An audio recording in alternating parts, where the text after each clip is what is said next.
empty seats in the middle. What are they? VIPs? Well, ain't none of them here, so let more people in. Come on, MegaCon, open that shit up. Hey, but don't rush. Don't hoard it. Don't rush it. I love that name. And so he came down and he talked to me for a while, and we talked about airplanes and pits and things like that. And then he went back up, and then the co-pilot came down, and she was a girl, which was great.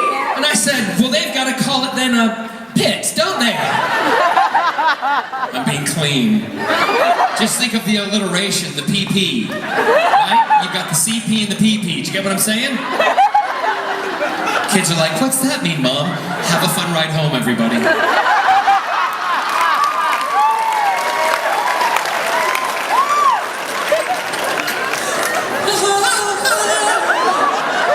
Oh, I've just eaten a whole bag of those jelly worms, so I'm a bit sugar high at the moment. First of all, I love Orlando. Scott and I have a condominium here, but we used to spend a lot of time here when our nieces and nephews were growing up because they always wanted to go to Disney. I'm a big fan of Disney. I am. Yes.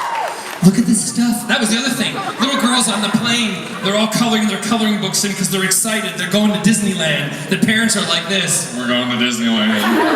The kids are all excited. I said to a little girl, what's your favorite Disney princess? And she went, The Little Mermaid. And the whole, yeah. And half the cabin applauded. And I just stood there and I went, look at this stuff.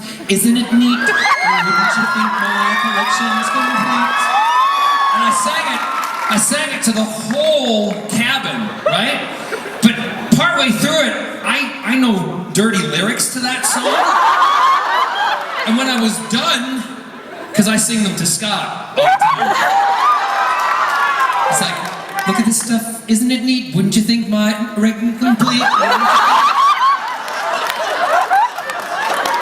Is that me squeaking?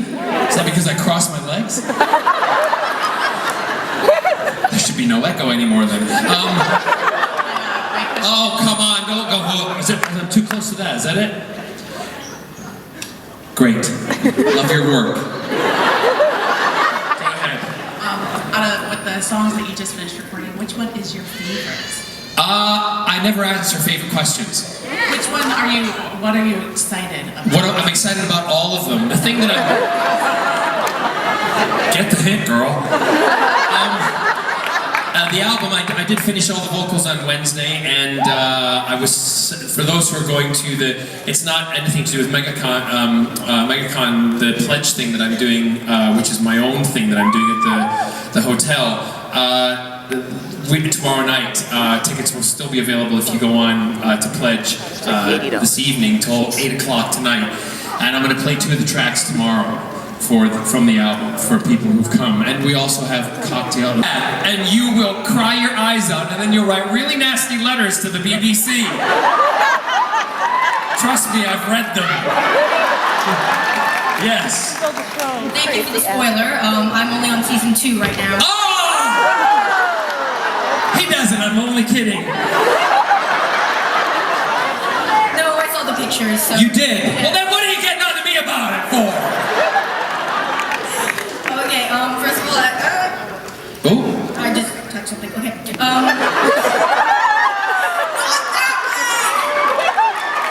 have no control what people do. No control over that. You just go ahead and touch yourself. You got a question while you're doing it?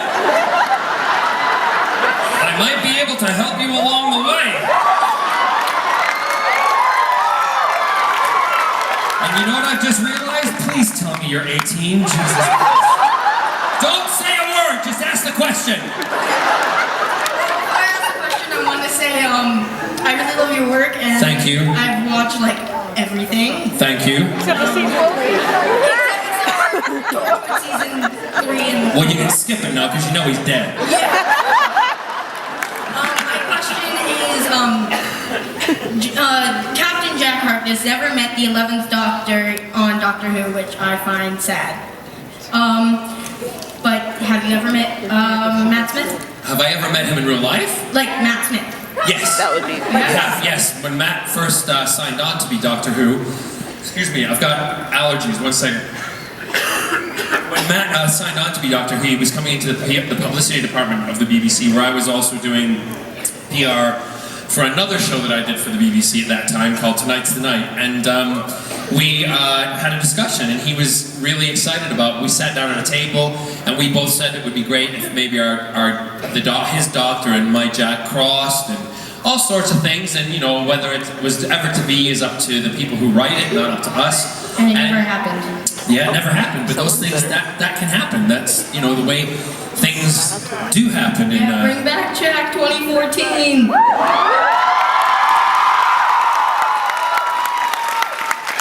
That's a petition that you have to start. Thank you. Yes. If you could vacation to anywhere in the Is there world, anybody got like an unopened bottle of water I can have, please? Yes, go ahead. if you could vacation to anywhere in the world that you haven't been yet, where would you go? Done Orlando. Oh, thank you very much. That's, where? She's probably hitting all this.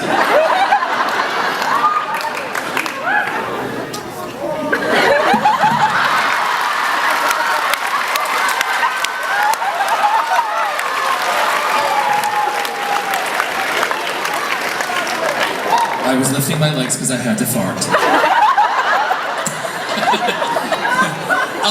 Vacation. I don't take many vacations, and my husband Scott doesn't like that because he doesn't get to go away very often. But what he forgets is when I go to do things like this in Orlando, this to me is a little bit of a vacation because it's something different from what I do during the week and every day. If I had to choose a place, well, I'm going to Australia this summer for a week. I'm doing 2 conventions in Australia. First time, they're very excited down under. Put a shrimp on the barbie there, Sheila! So I'm very excited about that. But vacation, one of our best vacations we ever had was in Rome. And we went to Rome. We rented scooters for the whole time we were there. And I was Gregory Peck, and Scott was... It was Roman holiday all over again. No, and we did things like we took the scooters and we drove them down. We saw everything we wanted to see in the first 2 or 3 days, and then we took the scooters out. We drove halfway down the Appian Way, where it becomes a real old Roman road with the old cobblestones. Tried doing that on a scooter. It doesn't work. I know it doesn't work.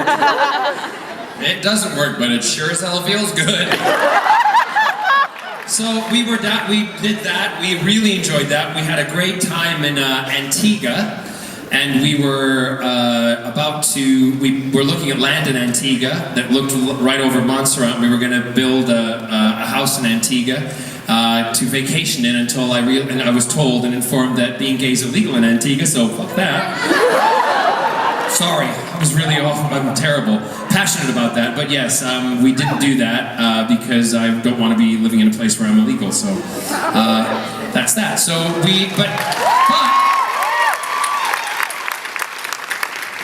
I hate to say it was a really great vacation. Yeah. So I don't really have a place that I would say. Scott wants to take me to places. He was in Jordan before Christmas with a friend of his, and I like places where I can go do things. When Scott takes me somewhere and he'll say, "This brick here, it's very wonderful because it was once a wall that surrounded a castle," and blah blah blah. And I'm like, "Yeah, show me the castle. Show me the castle. I can go to World of Harry Potter or whatever, and I can see your Hogwarts. That's much more interesting to me." Anyway, so if I get a perfect vacation spot, I will soon tell you. Don't worry. Thank you. You're welcome. Yes. Obviously, I love Wicked, so. I have a car called Elphaba. It's a peppermint metallic green 1982 Mercedes SL convertible, mint condition, sits in my garage, and I call it Elfie.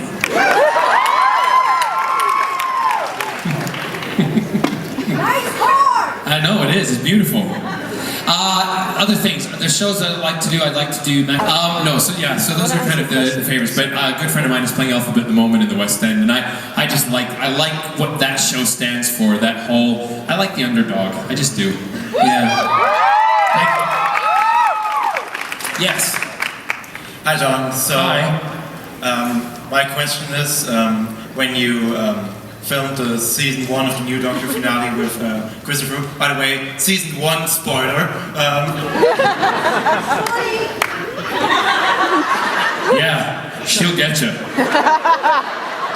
Anyway, when you kiss him, I heard that in one take you kissed him so long until you two fell on the floor. Is that right? You heard it on the internet. Well, there you go. I honestly, if I did, they've probably got it on film somewhere, but I don't remember us kissing so long that we fell. Chris Eccleston wasn't really the type to do that. David would have done that.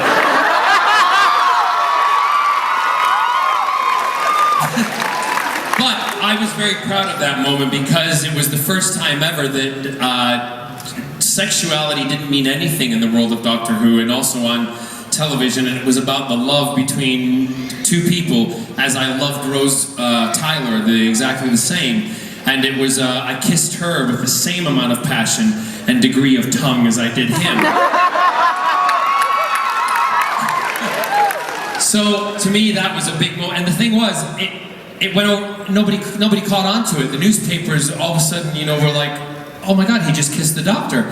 He's the first man in history to kiss this iconic, British television figure. And that was it. And that was the start of it all. And it didn't matter. Everybody, young kids, how old are you?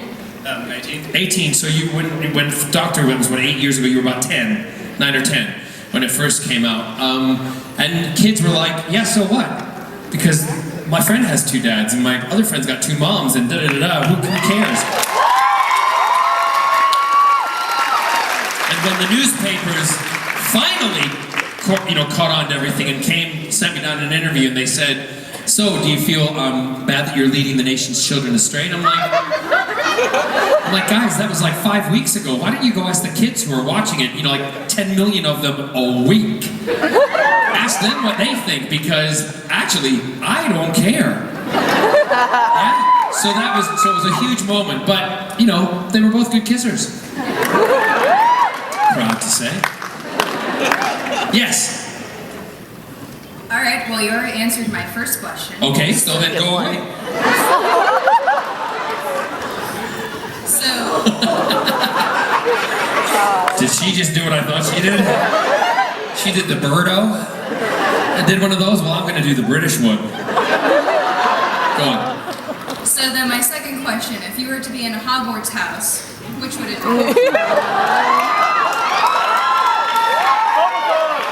Since I already know what kind of kisser David Tennant is now. Those are your questions, seriously? What?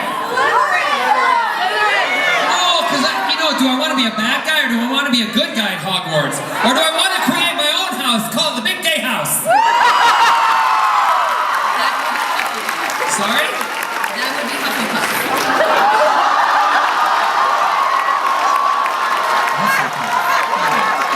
Or otherwise, as we know it in Britain, as Hufflepuff. Yeah, that would be my house. Exactly. Good on you. Yes. Hi. Hi. My question is, when you... You look like you're about to stride into battle. Very nice. My question is, when you were filming seasons 1 through 3 of Torture, you filmed in Cardiff, but season 4 took place... I mean, what? Cake.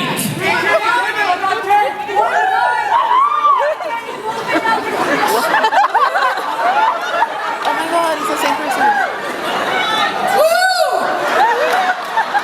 Yeah, that story too. Sorry, couldn't hear it. No, she's talking about the cake story. I'll let her meet up afterwards. She'll tell you. I used to play a lot of jokes. More so, I'm gonna with.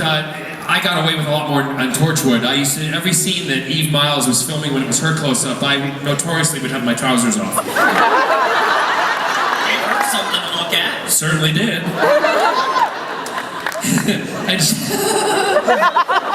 And one particular story, you may have heard this from online stuff, but I've never told it in Orlando before, but the sequence where Jack was being shoved off the cliff by Yantos, surrounded in cement, the cement explodes, Jack gets out, I'm completely naked. The only way we could film it was if I was completely naked. I was also the first guy ever naked on Doctor Who when they were doing the gun thing, and I pulled it. Yeah, how did you fit that in there?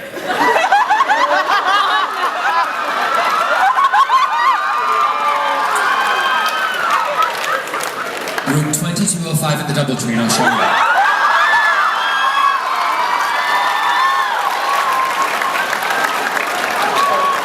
Don't go to that room because it's not mine. Some poor old lady. You're like that. I got a gun. She's like, what? Show me where it fits. I'll show you where it fits. We thought that would have been too much to do that, but that was Jack. Jack would have hit that gun. And there was one take that I did it. I actually went, you know, when ladies. Really, and then they're like, John, you have to be a little more subtle. Because it really looks like you're pulling something. I'm like, but I'm supposed to be. They said, just give us a little one. So that was the other couple of things. But I was naked. And one of the crew was walking around the corner, and I'm standing there like this. Ladies, your ratings just went up. And he went, oh, Jesus Christ.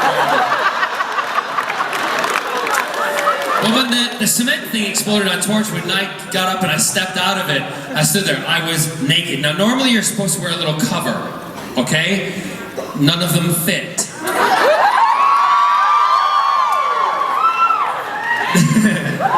David and I were always complaining. You normally wear a cover, but I didn't, because I know, the people were like my family. I didn't care. Eve loved the laugh, so did Gareth, and everybody who was there, Kai. So I jumped out of the thing. I'm standing there, and I'm standing like that, and they're driving around the corner. Now, if you go back and you watch that sequence, they all get out of the car, and you see Eve. They're trying to do the Torchwood walk, as I, that kind of strut. She gets on, she goes. And Gareth goes, and Kai gets out and goes, because I'm standing there, I warmed it up a little bit, like that. Now what they were really laughing at, because I was doing that a little bit too, and as I walked towards them, Eve had to look at the ground because she started laughing, because what I'd done, it's a quarry, there was rocks all over the place, I couldn't wear shoes because you could see my feet, it would look stupid with this naked guy with shoes on. So what did I do? I took Stay Free maxi pads and put them on my feet.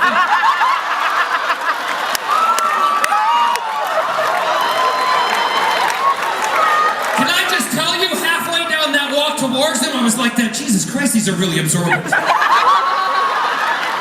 Barely move my feet. It's like wearing bricks. I don't know how you gals do it. Oh, so that was why they were all laughing. Not because I was naked, but because I had these things. I had wings on them too, so I could fly.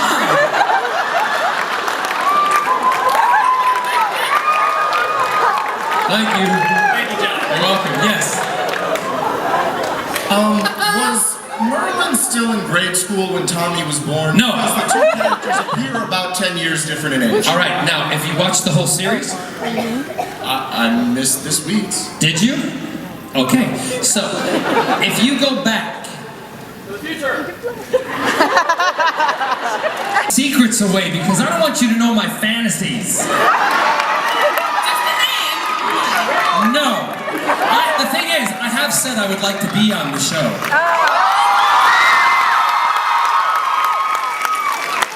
That's all I'm going to say, and they can do whatever they like with me with anybody.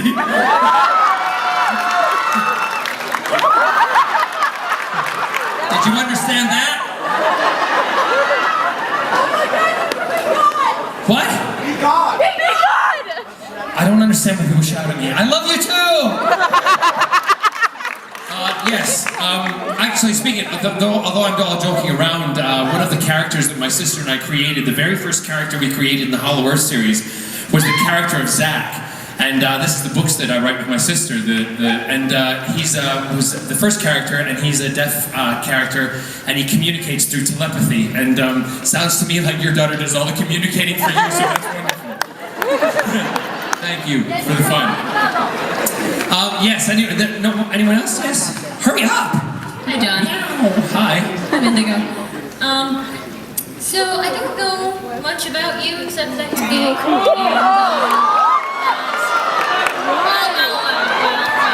Well, I know that you're a pretty great person, but I don't know much about you. Okay. I haven't watched a lot of your shows. But Yes? I was wondering. There's a lot more to me than just being gay. I was wondering, do you have any advice for a budding model/actress? Okay? Choose. Seriously, choose. Do you want to be a model or do you want to be an actress? Because to be a model/actress, Naomi Campbell's a shitty actress. But she's a great model, right? So my thing is, decide what you want to do in life and go for it, right? So if you're worried, you could be the best looking actress, you know, because there's a lot of them out there, or you could be the best model. But seriously, once you decide what you want to do it. Then you can diversify once you are successful at that one thing. And if that's the case, do the modeling for a while, but then when you're successful, then get the acting, or take the acting lessons while you're doing it, but don't just assume that because you're a model, you're going to be a good actress. Couldn't even talk to you, but he adores your singing, and thanks to you, I have a 4-year-old singing Springtime.